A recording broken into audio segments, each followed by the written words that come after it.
partner in delivering news about these events. Fast, accurate, balanced. Eagle News, because we live in interesting times.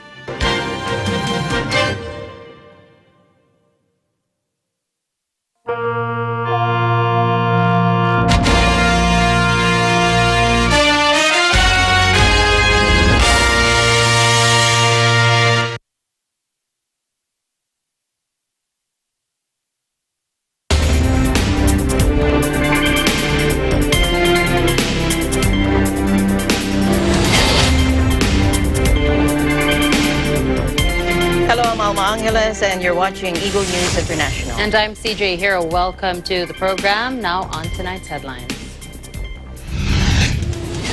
President Trump lashes out at Twitter for suspending his account and plans to put up his own platform. U.S. President-elect Joe Biden refuses to weigh in on moves to impeach President Donald Trump, saying the matter is up to Congress. And Indonesia's Sriwijaya Air lost contact with one of its Boeing 737 passenger planes shortly after takeoff from the capital Jakarta, according to the Transport Ministry. And North Korean leader Kim Jong-un said the United States is his nuclear-armed nation's biggest enemy, state media reported as he threw down the diplomatic gauntlet to the incoming administration of Joe Biden.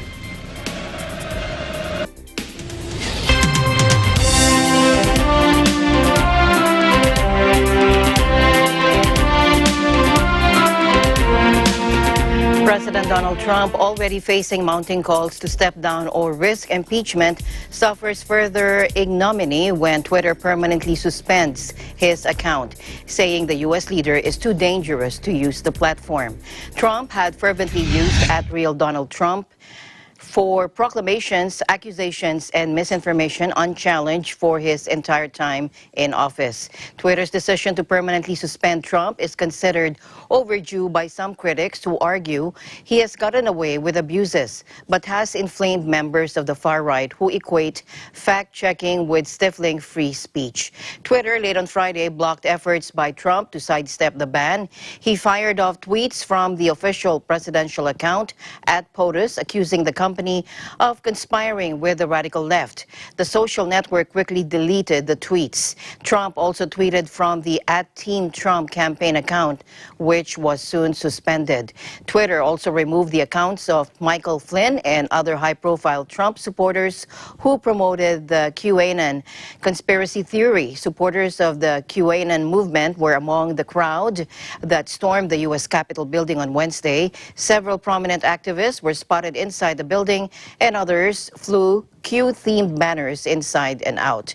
Facebook also has banned Trump from the platform indefinitely due to his efforts to incite violence at the U.S. Capitol, according to Chief Executive Mark Zuckerberg.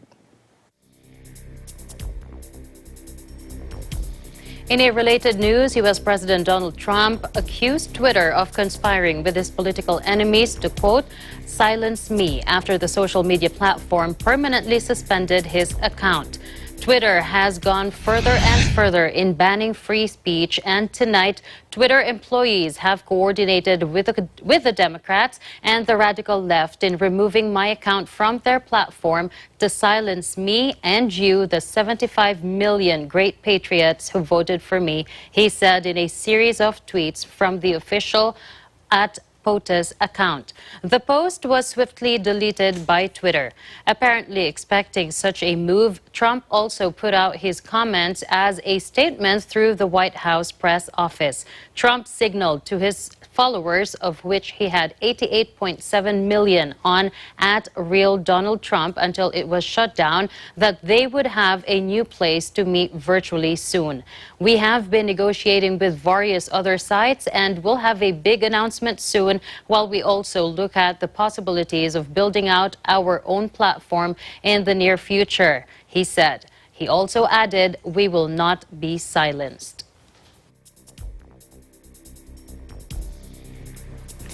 Meanwhile, U.S. House Speaker Nancy Pelosi said she spoke with nation's top military leader about ensuring that unstable President Donald Trump does not launch a nuclear attack in his final days in office. The top Democrat in Congress said she talked with Joint Chiefs Chairman Mark Milley to discuss available precautions for preventing an unstable president from initiating military hostilities or accessing the launch codes and ordering a nuclear strike. In her letter to Democratic colleagues, Pelosi also said she is prepared to launch impeachment proceedings against Trump if he doesn't voluntarily resign or if Vice President Mike Pence doesn't begin a process that allows him and the cabinet to remove the president. If the president doesn't leave office imminently and willingly, the Congress will proceed with our action, she said. U.S. Vice President Mike Pence, meanwhile, is opposed to using the Constitution's 25th Amendment to force President Trump from office, despite pressure from Democrats and some Republicans, according to the New York Times. While Pence has not spoken publicly about invoking the mechanism, never used before in U.S. history, the newspaper cited a person close to the vice president saying he's against the radical move. The calls to remove Trump came after supporters who he had encouraged invaded and shut down the U.S. Congress Wednesday as it was poised to certify the election victory of Trump's rival Democrat Joe Biden. Democrats demanded action even though Trump only has 13 days left in office. That would be calling upon the vice president, as we hope to do, to take the lead and with a majority of the cabinet to be able to unseat the President of the United States. A very dangerous person who should not continue in office. This is urgent. This is emergency of the highest magnitude. So you're Pompeo, the Secretary of State. Do you stand by this president dangerously staying in office? Secretary of the Treasury, Mnuchin. What is it? Is it about success in business later, or is it, do you believe in this? Do we have the list? On Wednesday, with Washington still reeling from the Capitol riot, Democrats held a conference call in which they talked for 3 hours about the prospect of removing the president from office. CBS News reports that Democrats were overwhelmingly supportive of the effort, with just one, Oregon Representative Kurt Schrader, arguing that such a move would be too divisive for the country.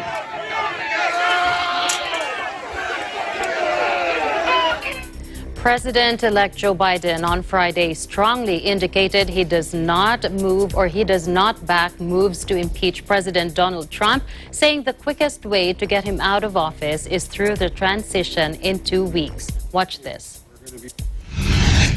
They're a bunch of thugs, insurrectionists, white supremacists, anti-Semites. 6N is not enough. I mean, come on. You know, these shirts they're wearing? These are a bunch of thugs. Thugs. And they're terrorists, domestic terrorists. They should be prosecuted. They should be prosecuted. The difference here is this had the active encouragement of a sitting president of the United States. What the Congress decides to do is for them to decide. But I'm going to have to, and they're going to have to be ready to hit the ground running, because when Kamala and I are sworn in, we're going to be introducing immediately significant pieces of legislation to deal with the virus, deal with the economy, and deal with economic growth. So we're going to do our job, and the Congress can decide how to proceed with theirs. Democratic leaders in Congress have growing momentum for attempting to impeach Trump for the second time in his presidency. There is little support so far among Republicans, although they too have loudly condemned Trump's behavior. This was Biden's first extended reaction to the talk of impeaching Trump or trying to persuade Vice President Mike Pence to invoke the 25th Amendment, removing the president from office. Biden's hesitancy to support his party on impeachment reflects the fact that he already faces a mammoth task in working to heal divisions in U.S. society. No, don't promise anything. Don't promise anything. Now, an AFP photographer, Saul Loeb, captured some of the most iconic photos from inside the U.S. Capitol when a mob of Donald Trump supporters stormed Congress. In an interview outside Congress the day after, he talks about his eventful day, starting with a security officer telling him how quiet it was in the morning to initially thinking only a dozen protesters made it inside. And finally, what happened when hundreds and hundreds of protesters were streaming into the rotunda from seemingly every direction.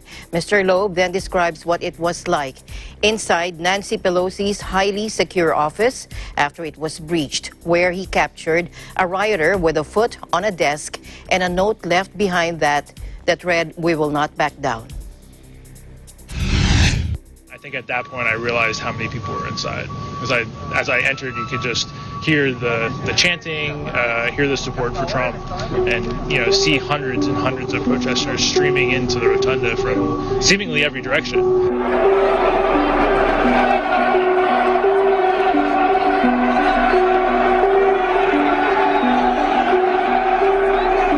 Super quiet in the morning. In fact, when I went through security in the morning, the officers manning the security checkpoint commented on how quiet it was and how they hoped that the day would stay quiet like that. And obviously it didn't.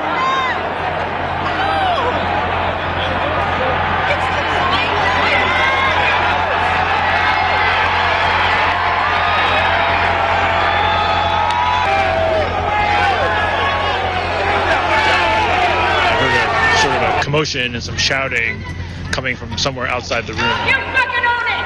That's right, we own it! Realized it was on the second floor, so one floor below where I was. When I got down there, there was about a dozen or so protesters talking with Capitol Police right outside the Senate door. And at that point, that was something that was highly unusual. It's very rare to see even one protester inside the Capitol itself.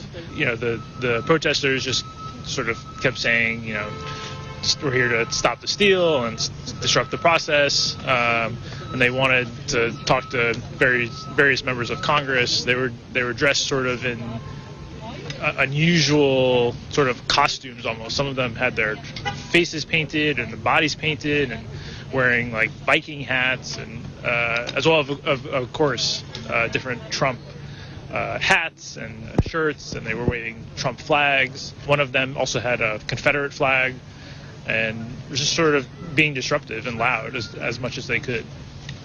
They were sort of in a jovial mood. They were happy to be there. I think they were somewhere they never expected to be. They I think were sort of almost impressed with themselves that they look what we did, look where we are, and I think didn't really expect to be there. Maybe I think everyone was sort of trying to figure out what was going to happen next. I was there for maybe 5 or 8 minutes photographing them and their interactions with the police, and so I sort of realized that maybe this is bigger than just that, and made my way towards the rotunda, which is the center area of the Capitol. And I think at that point I realized how many people were inside, which is sort of mystifying as to here's one of the most secure buildings in Washington, and here you see like hundreds and hundreds and hundreds of protesters basically doing whatever they want. Standing on benches, taking pictures with the statues, climbing on the statues, putting hats on the statues, just generally being loud and disruptive.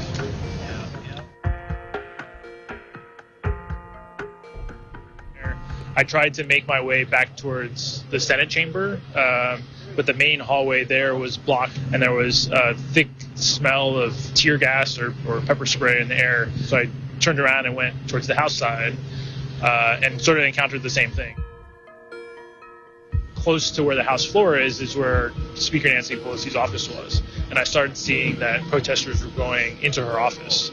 And this is, it's a highly secure area. This is the third in line to the presidency. And, normally nobody can go into her office at all without an appointment. And, there's usually Capitol Police standing outside to control access and everything. And in this case, just anybody could wander in there, do whatever they wanted in her office. So I followed some protesters in there, found some people that were wearing MAGA hats that were sitting in various desks that are staffers. They were taking selfies. They were streaming videos on their social media sites and whatever, and just sort of going through her office and looking at all of her things, looking at the mementos, just looking through drawers, just checking everything out.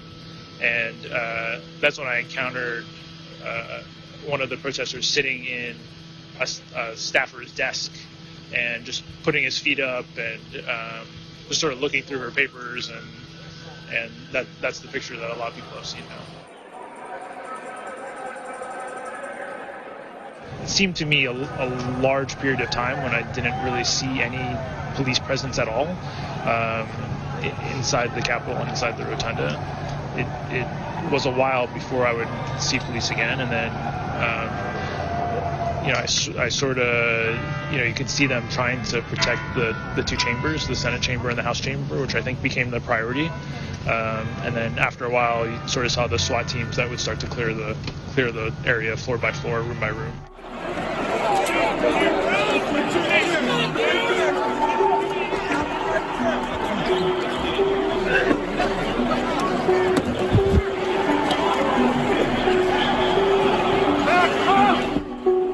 For a while there, it definitely seemed like the protesters had complete control of the first floor of the building, or at least most of the first floor of the building. They could go wherever they wanted. They could do whatever they wanted to do.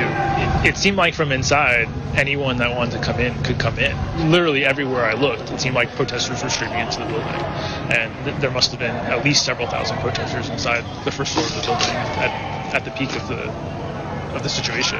Myself and a colleague encountered one of the SWAT teams that was going from room to room to start clearing the building of protesters, and they sort of ordered us to shelter in place into a nearby office, which we did, and we were in there for probably about 40 minutes until another team of police came, found us, and escorted us to another secure location on Capitol Hill. Once they cleared out the protesters, they eventually re-secured the building, and then we got word that the Senate and the House would reconvene to complete their debate about the disputed electors. And then after that was completed, they would resume their joint session. And so then my job continued to photograph the joint session, which was my primary assignment for the day before the protesting happened. And so I was here doing that, and then they finally wrapped up and declared Joe Biden the winner. I think it was probably about 3:30 a.m. The report we make is that Joe Biden and Kamala Harris will be the president and the vice president according to the ballots that have been given to us.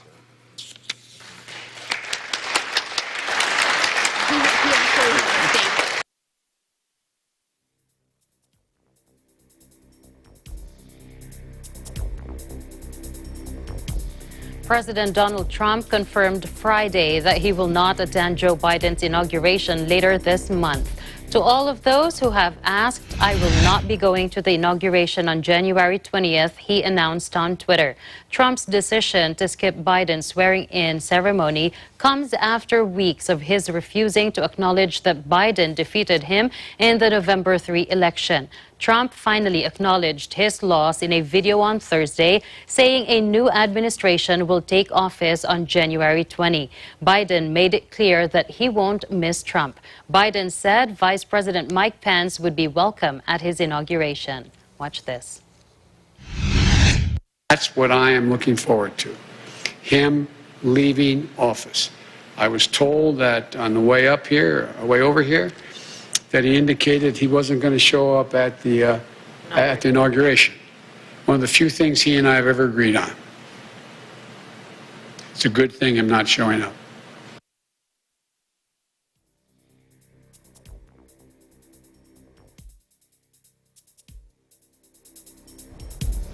North Korean leader Kim Jong-un said the United States is his nuclear-armed nation's biggest enemy, according to state media today, as he threw down the diplomatic gauntlet to the incoming administration of Joe Biden. The North should focus and be developed on subverting the U.S., the biggest obstacle for our revolution and our biggest enemy, Kim told the 5-yearly Congress of the ruling Workers' Party of Korea according to the official KCNA news agency. No matter who is in power, he said the true nature of its policy against North Korea will never change. This quoted him as saying, without mentioning Mr. Joe Biden by name, the change of leadership in Washington presents a challenge for Pyongyang, which has previously called Biden a rabid dog, while he characterized Kim as a thug during the presidential debates. The U.S. is expected to return to more orthodox diplomatic approaches under Biden, such as insisting on extensive progress at working-level talks before any leaders' summit can be considered. The process with Trump was brokered by South Korean President Moon Jae-in, but Kim said Seoul was in breach of inter-Korean agreements and disregarding our warnings that it should stop joint military drills with the U.S.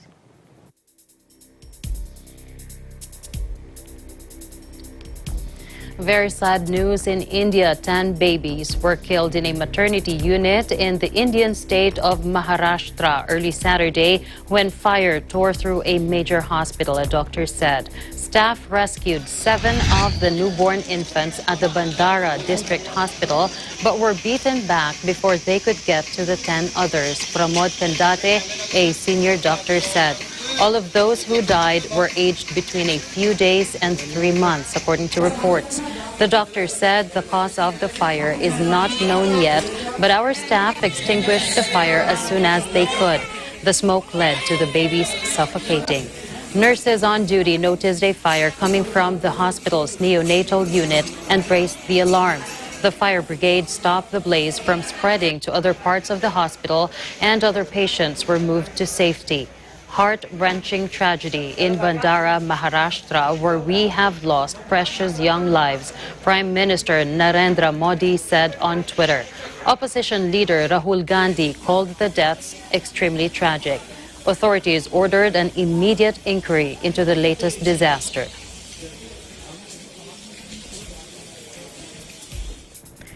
Indonesia's Sriwijaya Air lost contact with one of its Boeing 737 passenger planes shortly after takeoff from the capital Jakarta, according to the Transport Ministry today. A Sriwijaya airplane from Jakarta to Pontianak on Borneo Island with call sign SJY182 has lost contact, according to Ministry spokesman Adita Irawati. He said it has last made contact at 2:40 p.m. It was unclear how many passengers and crew were aboard the Boeing 737-500, which has a capacity of about 130 when it took off from Jakarta's Soekarno-Hatta International Airport. The usual flight time is about 90 minutes. The budget airline said only it was investigating the incident. Indonesia's Search and Rescue Agency and the National Transportation Safety Commission were also investigating, according to Mr. Irawati. In October of 2018, 189 people were killed when a Lion Air Boeing 737 MAX jet slammed into the Java Sea about 12 minutes after takeoff from Jakarta on a routine 1-hour flight. Now, that crash and a subsequent fatal flight in Ethiopia saw Boeing hit with $2.5 billion in fines over claims it defrauded regulators overseeing the 737 MAX model, which was grounded worldwide following the 2 deadly crashes. Meanwhile, carbon dioxide levels in the atmosphere this year will reach levels 50% higher than before the Industrial Revolution because of man-made emissions, Britain's Met Office predicted on Friday. It forecasted the annual average CO2 concentration measured at the Mauna Loa Observatory in Hawaii in 2021 will be around 2.29 parts per million, higher than in 2020. It said CO2 concentrations will exceed 417 ppm at some point between April and June, 50% higher than the 278 ppm present in the late 18th century when the industrial era kicked off. This is despite an unprecedented fall in greenhouse gas emissions in 2020 because of the pandemic. Since CO2 stays in the atmosphere for a very long time, each year's emissions add to those from previous years and cause the amount of CO2 in the atmosphere to keep increasing, said Richard Betts, lead producer of the Met Office's annual CO2 forecast. Although the COVID-19 pandemic meant that less CO2 was emitted worldwide in 2020 than in previous years, that still added to the outgoing buildup in the atmosphere. Mauna Loa has been continuously monitoring atmospheric CO2 levels, which fluctuate according to season, but continue to climb annually since 1958. The 2015 accord enjoins nations to limiting global warming to well below 2 degrees Celsius above pre-industrial levels and to 1.5 Celsius if at all possible. With just over 1 Celsius of warming so far, Earth is already beset by extreme weather events such as flooding, droughts, and tropical storms supercharged by rising sea levels.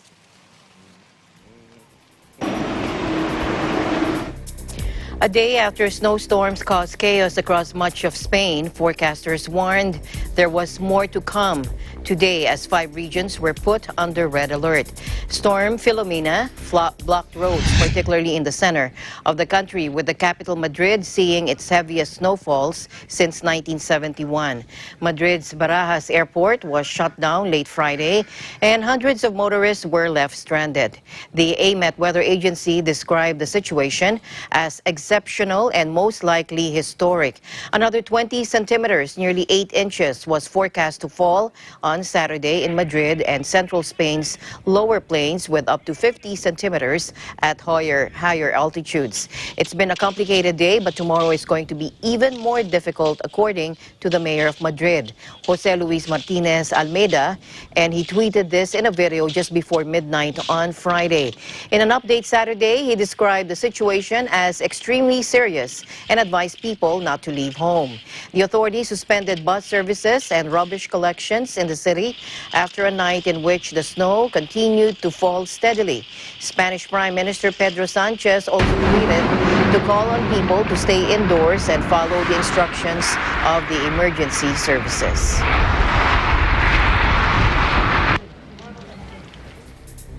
Deforestation destroyed the equivalent of more than 2 football pitches each minute in the Brazilian Amazon in 2020, another devastating year for a resource seen as vital to curbing climate change, according to government data released Friday.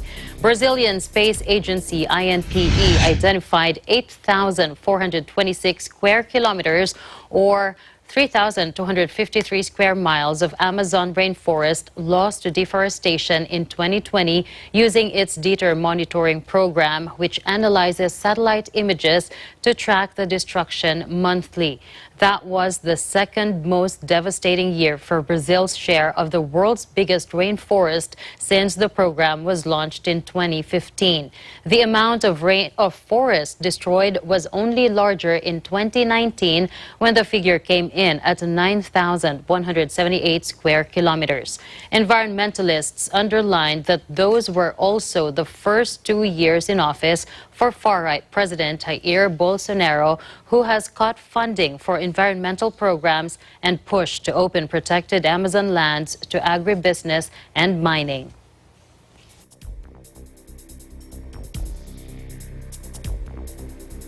In other news, Papua New Guinea officials declared public holiday January 8 to mourn the former Prime Minister. Echo Hortelesa Quinola gives us this report. This day has been declared a holiday in Papua New Guinea to observe and respect the funeral, burial, and honor the contributions of the late former Prime Minister of Papua New Guinea, Sir Mekere Morauta. He served as head of the country from 1999 to 2002 under the People's Democratic Movement Party. The 74-year-old leader, Sir Mek, as they fondly addressed him, was the 7th Prime Minister of this country. With a Bachelor of Economics degree, he was known to be the economic guru and reformist. Sir Mek passed away in Brisbane, Australia last December 22. His body was returned to Papua New Guinea by his family and loved ones. His wake was in Parliament House and was open to the public for viewing. The funeral service commenced in the morning, and among those who were present to mourn and sympathize for dignitaries, members of the parliament, diplomatic corps, head of missions, and other high-ranking officials, but most of all, thousands of Papua New Guinea citizens.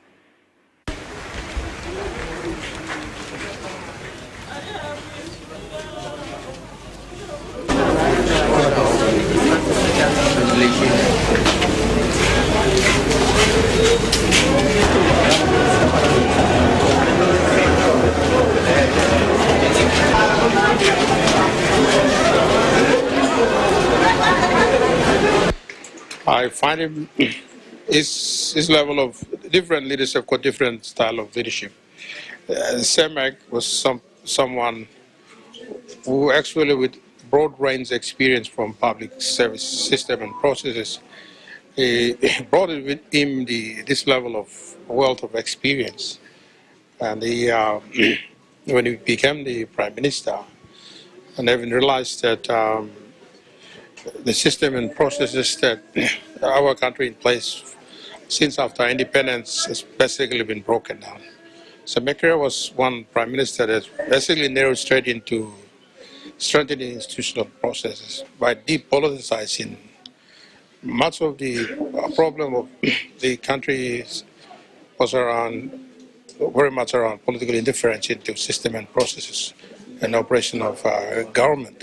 I like to say that we will continue from what the legacy that he has installed in us, the reform spirit that he has embedded in us, some of us as public servants. I think that's the only way we would, if any way have to say, the only thing that I can hold against him and associate with him is to reform. And I'm a very passionate believer in reform. If anything we need to improve, it's by doing things right. And that's where reform comes in. Sione Kame Memorial was flanked with citizens who seized one last look of their former chief, whom they described as humble, kind, and a great leader. The succeeding Prime Minister James Marape will pay tribute to Sir Mekere on behalf of the Papua New Guinea citizens. To us as the family, we are all saddened by the great loss of this man. He has supported us. He has supported us a lot, and we are still mourning. As the family, we are still mourning. It's not only to us, but it's also to the nation as well. As the former Prime Minister, the state has got him. And we, the family, are still in mourning, standing together with the states. All said to us is a humble, is a very respected man among the family. And we all know him. He's a very humble man. Very, very humble man. Sir Mekere's legacy will live on in the land of the unexpected. He had ensured benefits of independence that will flow as legacy to all of the Papua New Guineans. The body of the former Prime Minister was buried in Port Moresby, Independence Hill. Reporting from Port Moresby, Papua New Guinea, this is Echo Hortaleza Quinola, Eagle News. We live in interesting times. Thank you, Echo. Eagle News, we'll be right back. Stay tuned.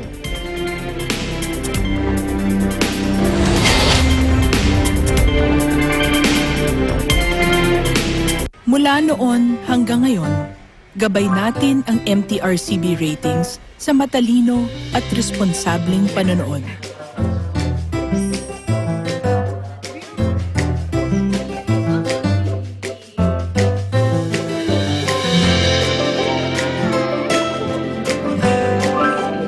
Sa tamang pagsunod sa MTRCB ratings, ginagawa nating ligtas at makabuluhan ang panonood ng bawat miyembro ng pamilyang Pilipino. Lumipas man ang panahon, hanggang may pamilyang Pilipino, andyan ang MTRCB.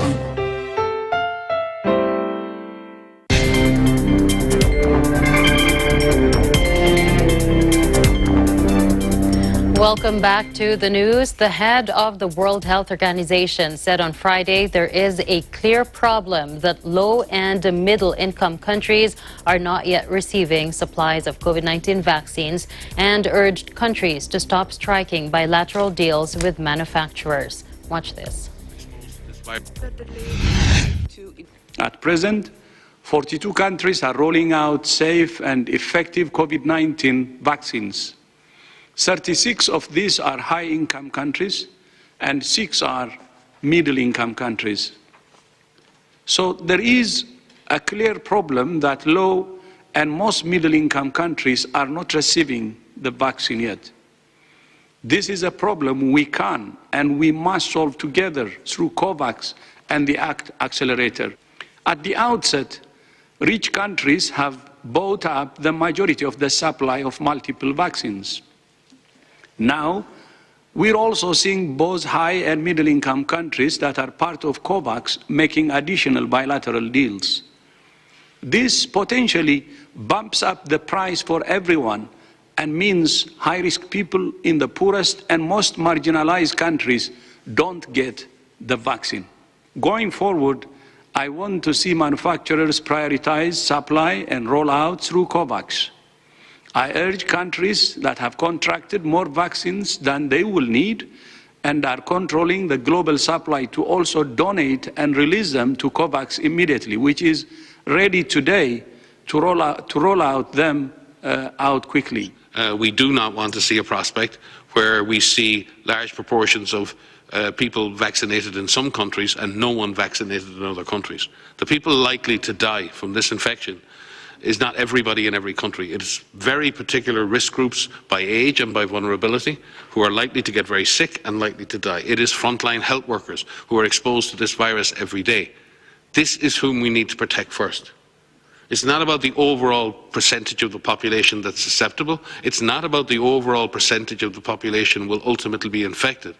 It is, are we going to allow those people who are vulnerable and those people who are most at risk to get sick and die from this virus? We don't print money and we don't make vaccines. This is where we need the manufacturers working with us, and we need the countries, the donor countries and others working with us and working together. If a company does not submit the data that we need, it is slowing equitable access to vaccines around the world. If a company doesn't sign and work the deals through with us, and if we don't have the financing to do it, they're slowing equitable access. To ask the follow-up question. Thank you and have a nice week. More than 3/4 of people hospitalized with COVID-19 still suffered from at least one symptom after 6 months, according to a study published Saturday that scientists said shows the need for further investigation into lingering coronavirus effects. Now, the research, which was published in the Lancet Medical Journal and involved hundreds of patients in the Chinese city of Wuhan, is among the few to trace the long-term symptoms of COVID-19 infection. It found that fatigue or muscle weakness were the most common symptoms, while people also reported sleeping difficulties.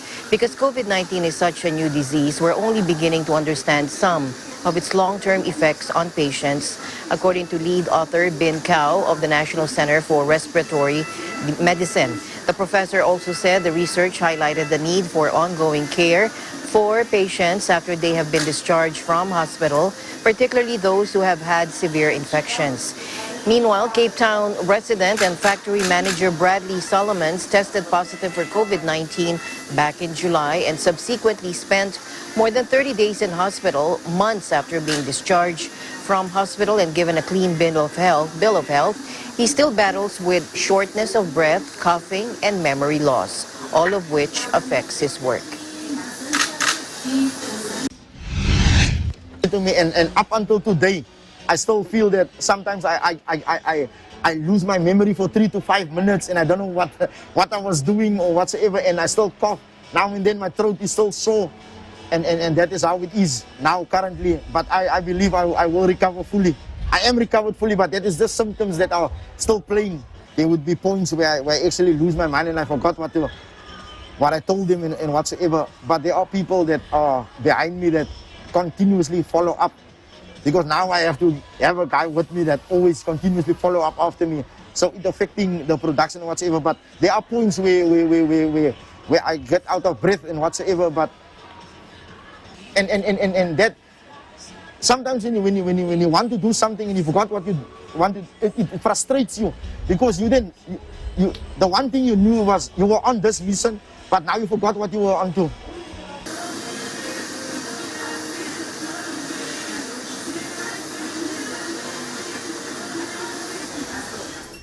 In other news, the streets of Tokyo's Shibuya nightlife district are quiet during the first day under a state of emergency over the COVID-19 coronavirus pandemic.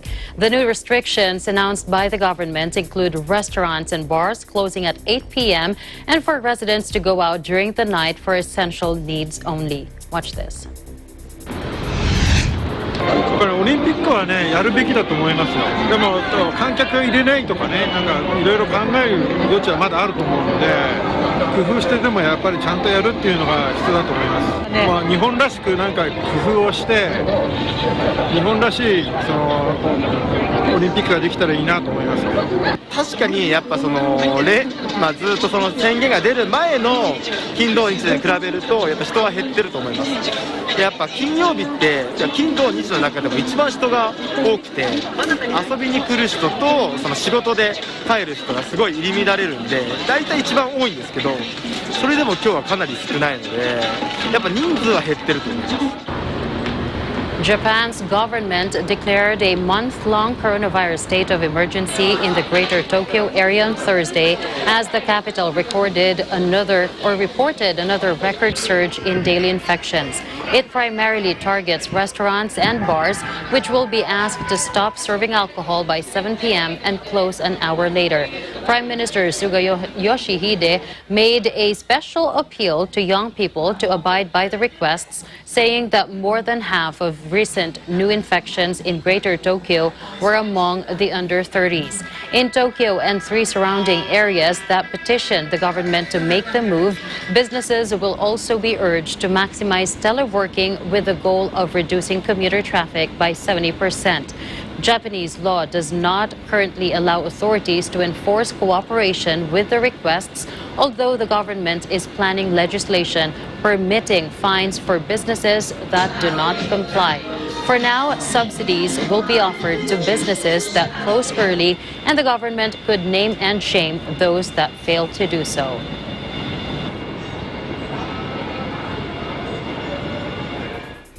Meanwhile, 2 Chinese cities south of Beijing further tightened virus restrictions Saturday and issued week-long stay-at-home orders to residents as authorities race to stamp out a resurgence in infections. China has largely brought its domestic outbreak under control after the coronavirus first emerged in Wuhan in late 2019, but a spike in Hebei province bordering Beijing has sparked fresh lockdowns ahead of the Lunar New Year next month.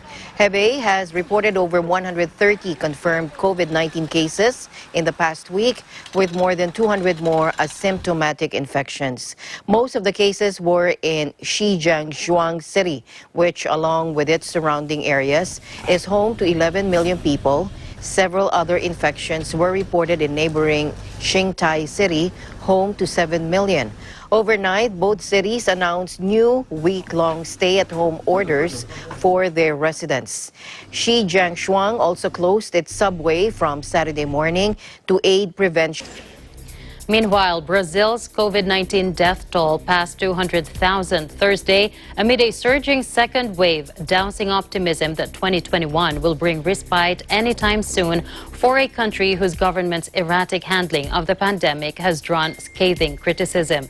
The new coronavirus has now killed 200,498 people in Brazil, according to health ministry figures, the second highest toll worldwide after the United States, where the number stands at nearly 363,000.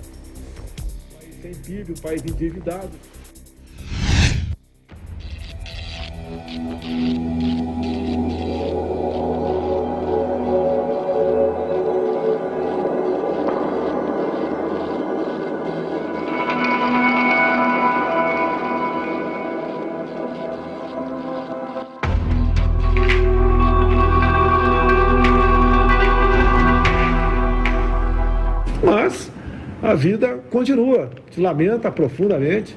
Eu estou preocupado com a minha mãe, que tem 93 anos de idade, se ela contrair o vírus, ela vai ter dificuldade pela sua idade, mas temos que enfrentar isso aí. Não adianta apenas continuar, como alguns querem continuar, aquela velha história de fica em casa, que a economia a gente vê depois. Isso não vai dar certo. Isso vai ser um caos no Brasil. Pode nos levar às condições mais dramáticas ainda do que as consequências do vírus. Nós não podemos nos transformar num país de pobres, um país desempregado, um país sem PIB, um país endividado.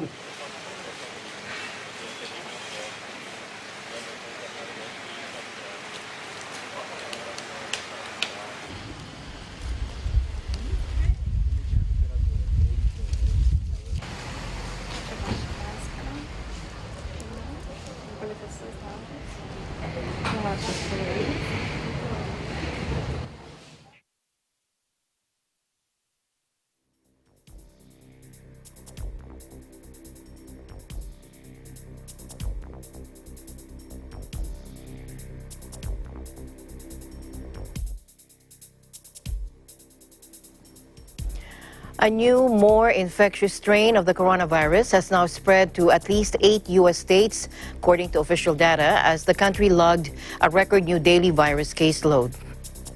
Now, the B.1.1.7 coronavirus strain, which emerged in Britain late last year, has been shown to be between 40% and 70% more contagious than variants which have spread previously.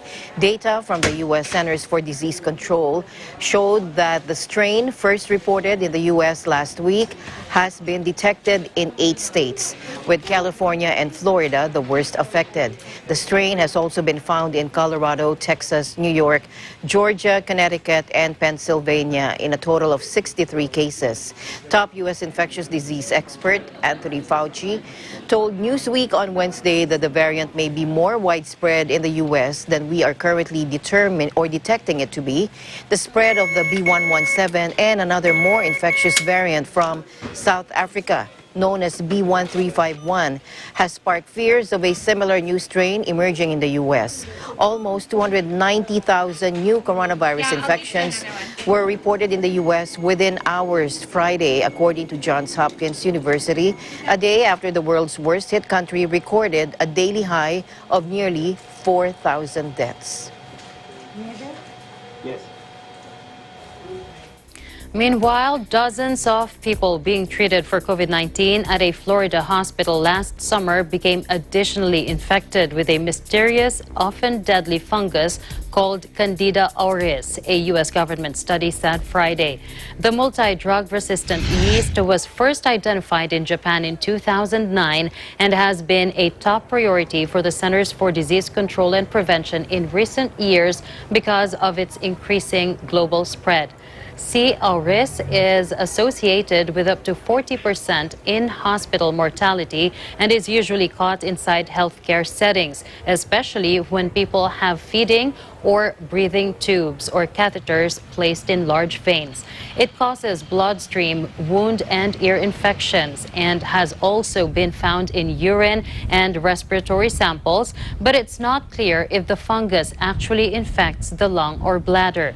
The recent outbreak began in July when a hospital, which the report did not name, notified the Florida Department of Health of an initial 4 cases of the fungus among patients being treated for the coronavirus. The next month, the hospital carried out additional screening in its COVID-19 unit, which spanned 4 floors across 5 wings, and identified 35 more patients as being C. auris positive.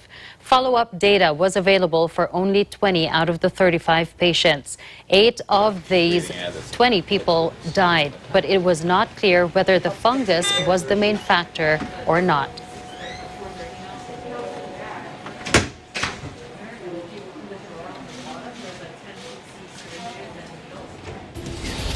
Eagle News will be back for more. Please don't go away. Mula noon hanggang ngayon, gabay natin ang MTRCB ratings sa matalino at responsableng panonood.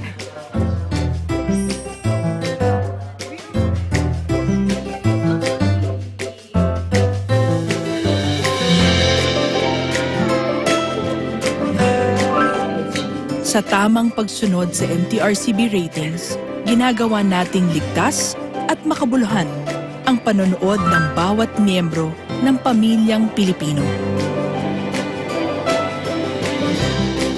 Lumipas man ang panahon, hanggang may pamilyang Pilipino, andyan ang MTRCB.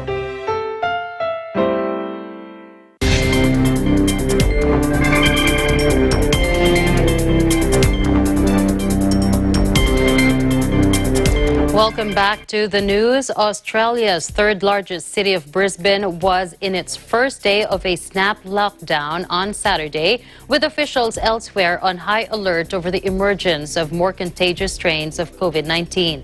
The usually bustling shopping strip in the city centre was eerily quiet Saturday, with only a small number of masked locals venturing out for essential reasons after officials announced a 3-day lockdown from Friday evening. Watch this. Yeah, not too bad. It's been pretty interesting going outside and seeing every single person wearing masks and stuff. So. Is, I guess, vulnerable in the community. I think that's what we need to look out for. Although I may be young and fit, obviously other community members aren't, so it's just thinking of them, I suppose. Highways into the city, which is usually a popular destination for Australian holidaymakers, were distressed or deserted as tourists were told to stay away until the lockdown ends. The stay-at-home order for Brisbane's more than 2 million residents was triggered after the UK strain of the virus spread from a returned traveller to a cleaner at a quarantine hotel, Australia's first recorded local case of the variant. The UK strain is among several emerging variants around the world believed to be more infectious than those which have spread previously. Authorities also issued a warning for passengers of a flight that arrived in Brisbane from Melbourne earlier this month after a woman tested positive for the UK strain despite already undergoing a period of isolation.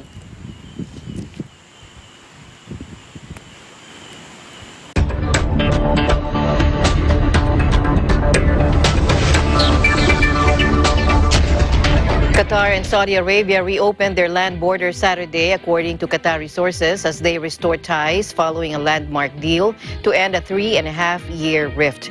Saudi shut its side of Qatar's only land border in June of 2017 as part of a package of sanctions it said was a response to Doha's backing for radical Islamist groups and closeness to Iran.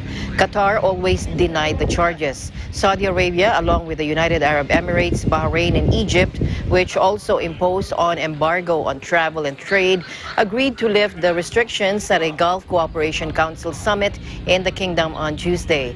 Qatar has announced strict coronavirus control measures for those arriving from the Saudi side that will require travelers to present a negative result, undergo a fresh test at the frontier, and quarantine in a government-approved hotel for 1 week. Finally, in our news, overseas Filipino workers in Canada stay positive by sharing this fight song challenge. Here's Marjorie Quintos for the report. In the year of 2020, several lockdowns have been imposed, and we all try to do something from home. But how awesome can it be when you're locked down with your colleagues that have now become your friends and family? A group of Filipino workers came to Vernon in British Columbia. They lived together, worked together, spent the holidays together. They made some vlogs to show the beauty of Canada. Everything was going well until COVID happened. To encourage fast food workers to show up for work, even if they fear COVID-19, they dance to the tune of Fight Song. And they were joined by workers from other provinces in Canada.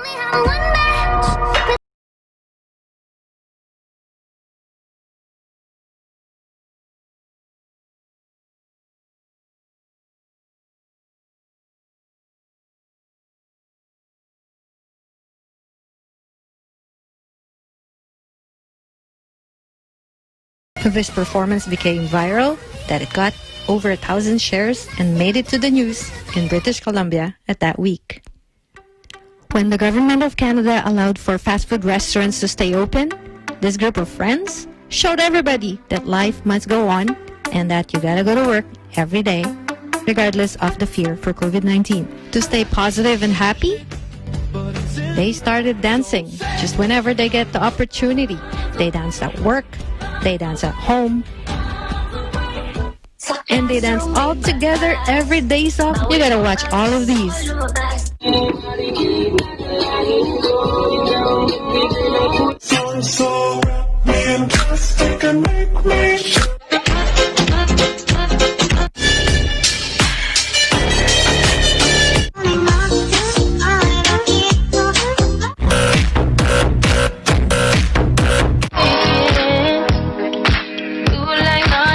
Legal.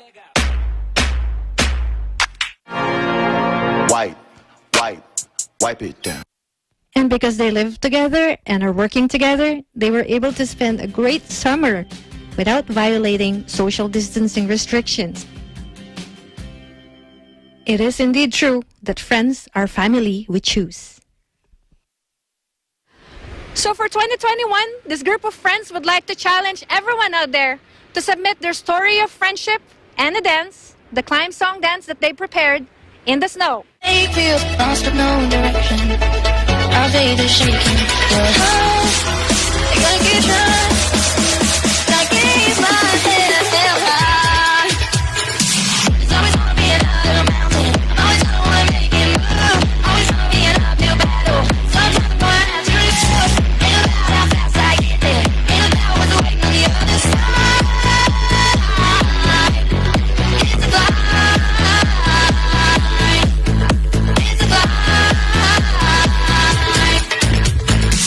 In Canada, this is Marjorie Quintos. We live in interesting times. Thank you once again, Marjorie. You know, we should do that challenge. Yes. I mean, we're both wearing red anyway today. As you always say, yeah. Laban lang. That's it for tonight's broadcast. Thank you so much for joining us. I am CJ Hero. Please join us again on Monday. All right. And before we go, CJ, I'd like to greet Tito Rudy Celestial, who's always watching us. Hello po, happy watching. And the baby, the apo, the loving apo, very malambing to Tito Rudy. All right, and at the end of the day, there remains so much more to be grateful for. I'm Alma Angeles, and we live in interesting times.